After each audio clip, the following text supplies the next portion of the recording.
तुमचं डोकं भाणावर तरी आहे का? राघव राघव माझी सख्खी बहीण आहे आणि मी तिची सवत होऊन हे तुम्हाला बोलायला लाज वाटते?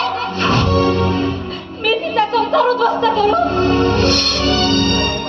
तुझा जीव आहे ना तिच्यावर, मग मी सांगतो तसं ऐक. अगं तिची सासू तिला हुंड्याच्या पैशासाठी छळते. अगं तिला जाळून मारण्यापेक्षा तिची सवत होणं कधीही बरोबर.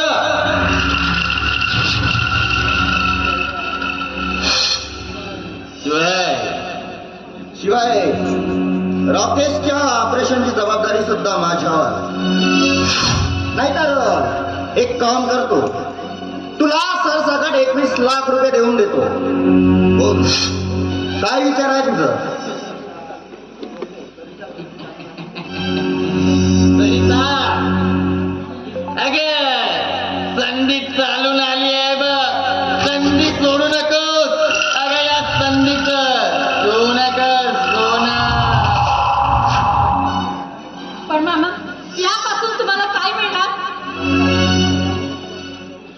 धनराज राणावतला प्रश्न अजिबात आवडत नाही. बोल, तुला पैसे हवेत की नको? अगं विचार कसला करते? हो मन, नाही तर राधाचा जीव गेलाच म्हणून समज.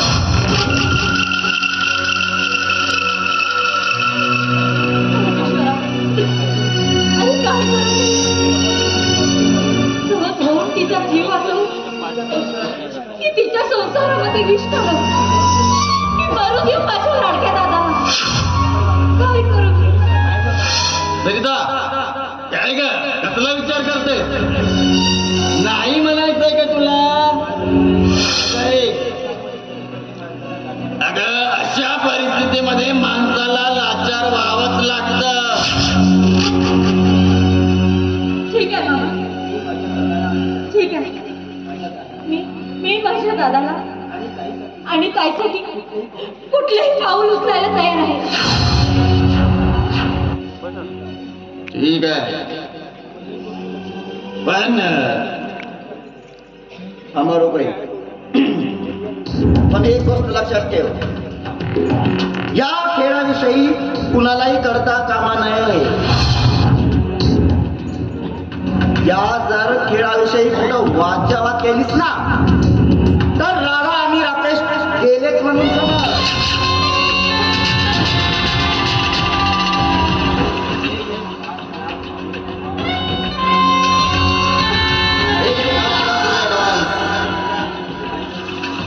तुला देवची बायको होण्यासाठी देववरती बलात्काराचा आरोप आणावा लागेल. हे शक्य आता लाचार झालेल्या बाईला असं बोलणं शोभत नाही बरं.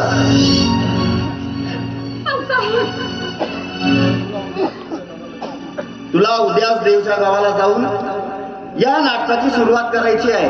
आणि हो, रोकडे असेलच तुझ्या सोबत.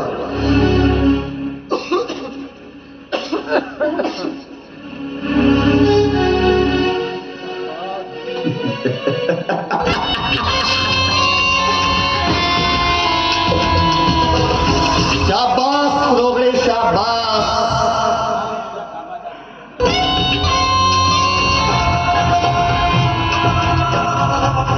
हा हे तुझ्या कामाचा मोबदला.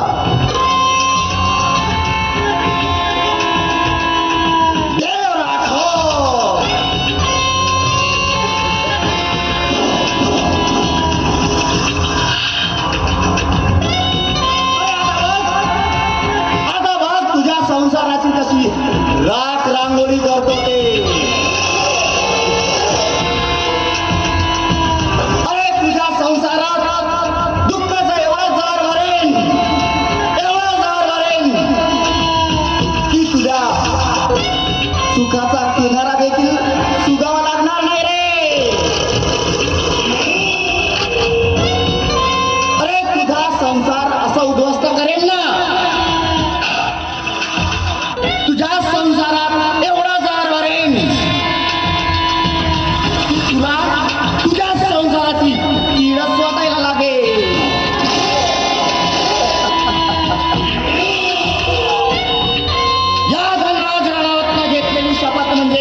येतोय मी लाग कामाला.